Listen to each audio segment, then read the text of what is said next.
Peggy 18.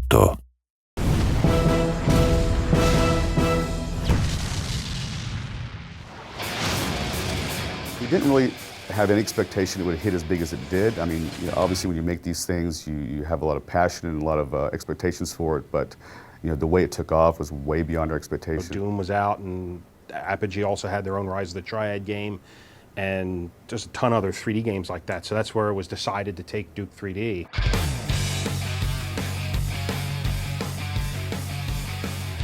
Duke Nukem came out right when the industry was transitioning from the sprite-based games, and that would be where everything is actually, even the bad guys, the animated bad guys, were just a flat piece of art.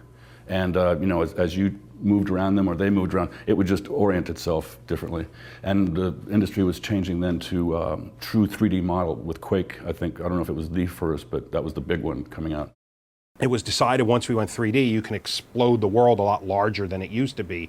So the personality and the character and the attitude came through. But even a lot of that wasn't until the end of the game, because as we said earlier, I did the voice of Duke Nukem, just 2 words in Duke Nukem 2. And Duke Nukem was mute through the bulk of the development of Duke 3D. He didn't talk until right at the end when it was decided that, hey, most of these characters don't ever say anything, why don't we do one with a voice? I was approached by a casting director in San Diego, where I live, who was in touch with George Broussard. And George wanted a character voice for Duke that would really bring out the anger and the comedy of this character. Looks like those alien bastards shot up my ride.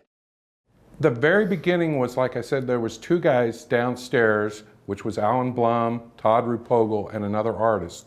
And they were putting it together. But the artwork was less than the quality they desired.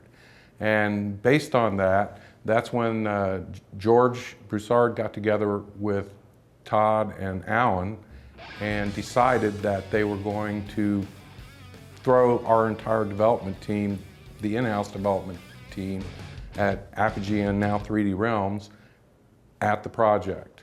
And so it was already underway, and our key was to develop it into something that could be really, really good. I wanted to get involved with Duke, so I applied at 3D Realms, got a job there, and came down and just had a ball working on it with one of my other co-founders of Gearbox, Randy Pitchford. I didn't become a professional game maker until the mid-90s.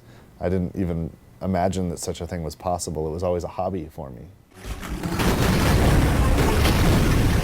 So I looked around, and I eventually I got some job offers, and I accepted a job offer in Texas. And I came out to work for a company called 3D Realms.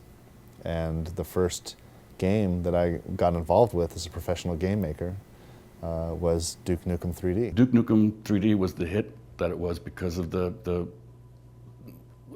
for multiple reasons. Again, we got to spend most of our time making it fun. We play tested the hell out of it. We played every level over, and every night we would play test the game. Which is not typical nowadays. That was one of the most fun recording experiences I've ever had, doing Duke 3D. The writing on the game, the lines that I had to deliver were outrageous and funny to me. I would say that the recording sessions took perhaps a little longer than they should have, because I had a hard time keeping a straight face reading some of the Duke Nukem lines. I came here to kick ass and chew bubble gum, and I'm all out of gum. We would sit around and somebody would have an idea about, oh, it'd be cool if he said this, or it'd be wonderful if he went ahead and shot this Mickey Mouse character, or I shouldn't say Mickey Mouse, a mouse-type character at an amusement park, or something like that, and then say, man, that was annoying. Almost all of the really good ideas would start, we'd all, like, either the smoke breaks or while we're eating, someone would have a little spark of an idea. And then a second person would add to it, 5 minutes later, think, oh, you know what else? And then the third person, and once that third person had added their part, the idea was just like, yeah, we got to do that. And as I recall, I'm not sure exactly if I remember correctly, but that was how somebody thought to have this lizard monster drop poop every once in a while, and then have Duke Nukem, when he steps in it, he'll leave footprints. And then that turned into the footprints that we used quite a bit for stepping in anything.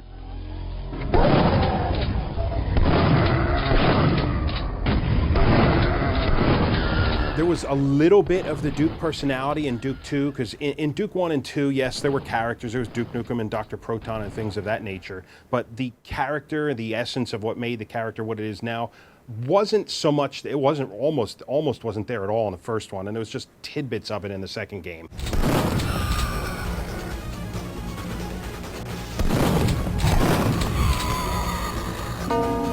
Come get some. How much of Duke is in you? Well, every time I go to the bathroom, I realize that I get about 10 points of health, and I always, much better. Oh, yeah. We didn't know precisely what we had with that game. We knew it was good, but there's lots of good games that never take off, and it just took off. George Broussard and Scott Miller, who were the owners of Apogee, a publishing company, and 3D Realms, a label that launched Duke 3D. These guys really did a lot to help spawn an industry here in Dallas, and really created the first-person genre. The combination of violence, not real violence, no one's really getting hurt, the combination of violence and humor, to me, is just, and the Stooges, and I mean, there's a lot of examples of that. I'm not sure why that blend is so good, but particularly for me, I liked it. So I knew all along that the game was going to do well. Oh, I didn't know it was going to do well, but I knew we had a hit. It's just really nice to see seeds that are planted grow into what it's become. You can't ever expect that, but when it happens, it's magic. We had a blast. We just had a really good time with it. The question was, what were we going to move on to next? And I think, in my case, I moved on to another game called Shadow Warrior, which came out shortly after that. But Alan and Todd and a few other people, basically they were already delving into the next project, which was Duke Nukem Forever. People just want to play stuff. And we did Duke 3D and people enjoyed it, and we did the expansion pack and people enjoyed that. And people just want a sequel, they just want to play something.